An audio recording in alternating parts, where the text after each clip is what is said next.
₹80 chicken burger, ₹40 chicken puff, ₹50 chicken rolls ಎಲ್ಲ ಕೊಡ್ತಾ ಇದ್ದಾರೆ. ಸೊ ಎಲ್ಲಂತ ತಿಳ್ಕೊಕ್ ಮುಂಚೆ ವಿಡಿಯೋ ಫುಲ್ ಆಗಿ ನೋಡಿ.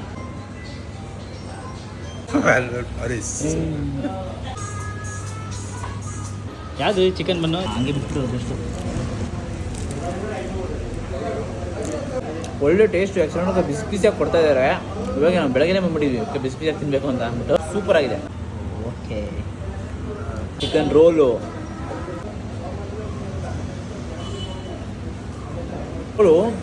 ಚಿಕನ್ ಟಿಕ್ಕ ಥರ ಪೀಸಸ್ ಎಲ್ಲ ಮೇಲೆ ಹಂಗೆ ಸ್ಟಫ್ ಮಾಡಿದ್ದಾರೆ. ಒಳಕ್ಕೆ ಒಂಥರ ಸಾಸಿ ಆಗಿದೆ ಆ್ಯಂಡ್ ಬನ್ನು ಕೂಡ ಸಿಕ್ಕಾಬಡೆ ಸಾಫ್ಟ್ ಆಗಿದೆ.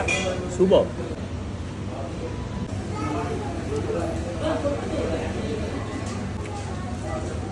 ಎಗ್ ರೋಲು ಕೂಡ ಡೆಲಿಷಿಯಸ್ ಆಗಿದೆ. ಬಾಯ್ಲ್ಡ್ ಎಗ್ ಮಾತ್ರ ಮೇಲೆ ಇಟ್ಟಿದ್ದಾರೆ. ಒಳಗೆ ಆ ಎಗ್ ಎಲ್ಲೋದನ್ನೆಲ್ಲ ನೀಟಾಗಿ ಒಂಥರ ಬುರ್ಜಿ ಥರ ಮಾಡಿ ಇಟ್ಟಿದ್ದಾರೆ. ಬನ್ ಸಾಫ್ಟ್ ಆಗಿರೋದಕ್ಕೋಸ್ಕರ ಒಂಥರ ಡಿಫ್ರೆಂಟಾಗಿ ಆ ಮಸಾಲಾಸ್ ಎಲ್ಲ ಒಳ್ಳೆ ಮ್ಯಾಚ್ ಕೊಡ್ತಾ ಇದೆ. ₹80 ಚಿಕನ್ ಬರ್ಗರು. ಸ್ಟಫಿಂಗ್ ನೋಡೋಕ್ಕೋದ್ರೆ ಜಾಸ್ತಿ ಲೇಯರ್ ಇಟ್ಬಿಟ್ಟವ್ರೆ. ಸೊ ವೆಜ್ಜೀಸು, ಈರುಳ್ಳಿ, ಚಿಕನ್ ಪ್ಯಾಟೀಸು, ಮಯೋನೀಸು, ಬನ್ನು, ಇದು ಮೇಲೂ ಒಂದಿಟ್ಟವ್ರೆ ಟೊಮೆಟೊ. ಮೆಗಾ ಬರ್ಗರು ಜಾಸ್ತಿ ಸ್ಟಫಿಂಗ್ಸ್ ಇದೆ. ಒಂದು ಸ್ವಲ್ಪ ಸ್ಟಫಿಂಗ್ಸ್ ಕಡಿಮೆ ಮಾಡಿದ್ರೆ ಚೆನ್ನಾಗಿರ್ತಿತ್ತು.